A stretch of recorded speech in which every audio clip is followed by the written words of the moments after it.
Sake is a magical ingredient that can make many foods taste better. And in this 4-part series, we're exploring why. In the first 3 episodes, we learned all about sake and umami, and we also learned how umami can make savory foods taste better. In fact, the word umami is often translated as savory. But umami refers specifically to one of the 5 basic tastes, and the word savory can refer to both umami and salty, which are 2 different tastes. So, what about sweet foods?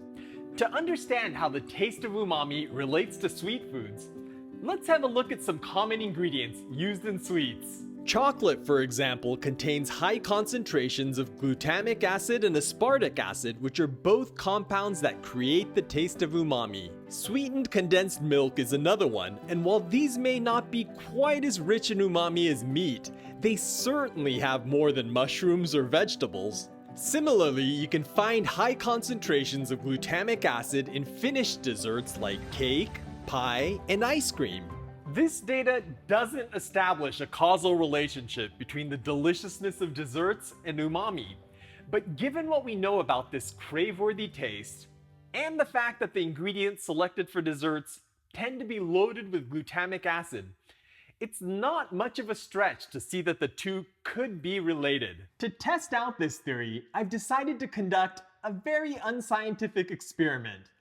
I'm going to be making 2 batches of生キャラメル, one with sake and one without.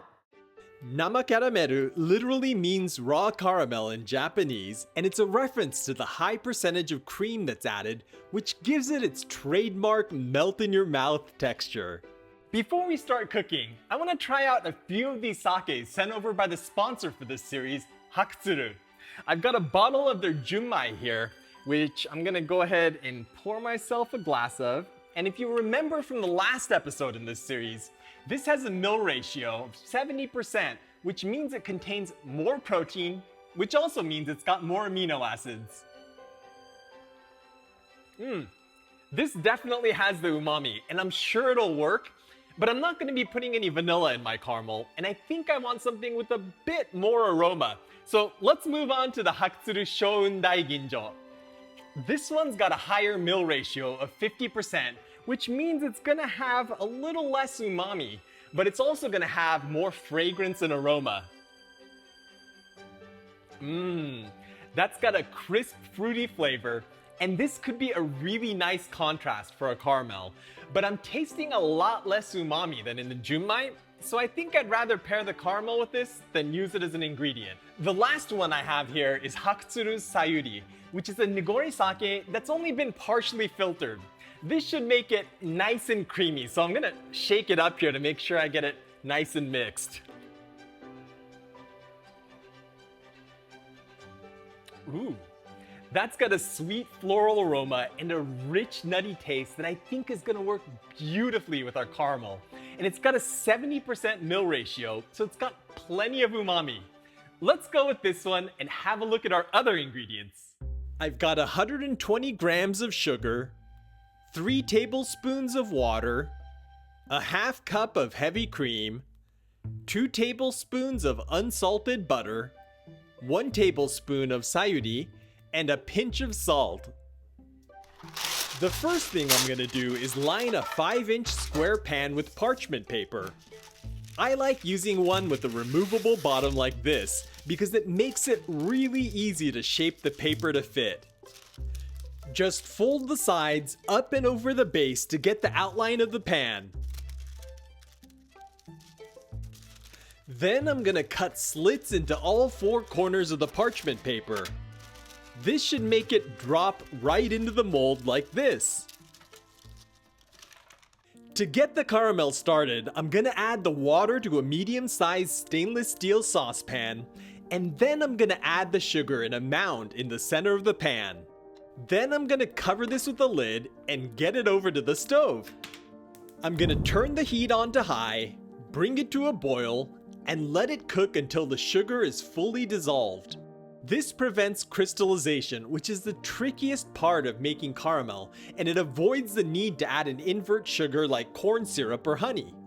Once the sugar is fully dissolved, I'm gonna remove the lid and turn down the heat a bit to slow things down, because once the sugar starts caramelizing, it's gonna go quick. I'm using a thermometer here, but because there's so little liquid in the pot, it's a little hard to get an accurate read. That's why I recommend going by the color for this stage. You want it to reach a light amber color. Once it looks like this, dump in the cream and give it a stir to keep it from boiling over. Keep in mind, this is hotter than boiling water, so you want to be extra careful not to splash any on yourself. Once it's started to calm down a bit, I'm going to add the butter and continue stirring until the butter is fully melted. Now we need to continue cooking this while constantly stirring until it comes up to 230 degrees Fahrenheit or 110 degrees Celsius. If the temperature doesn't get hot enough, the caramel won't set properly and you'll end up with a sauce. If it gets too hot, it'll end up like a normal caramel and won't have that melt in your mouth texture of生キャラメル.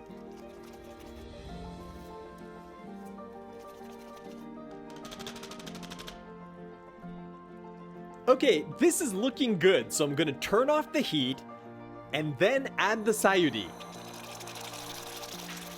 I'm gonna stir that in and then add the salt. Once it's all combined, I'm gonna get this into our prepared mold. Now we just need to let this cool to room temperature before tossing it in the freezer to set. Once the caramel is rock hard like this, I'm gonna take it out of the mold and peel back the parchment paper. Then I'm gonna use a knife to cut it into squares. This caramel is pretty sticky even at refrigerator temperatures, so by freezing it, you can cut it without having it stick like crazy to your knife. Now I'm just gonna plate this up, and our生キャラメルis done. I'd originally planned to gather a bunch of people and do a blind tasting, but Tokyo is still under a state of emergency, so this is gonna be a totally unscientific sample size of 1. I've got the batch of caramel that we made with the sake here, and I've also got another batch here that I made using water instead of sake. So let's start with that one.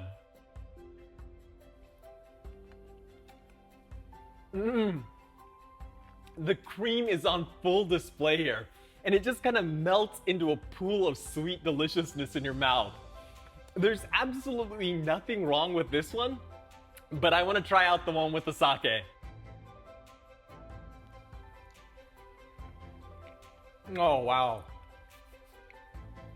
They look the same, and the texture is basically identical, but from the moment you put it in your mouth, it's a totally different experience.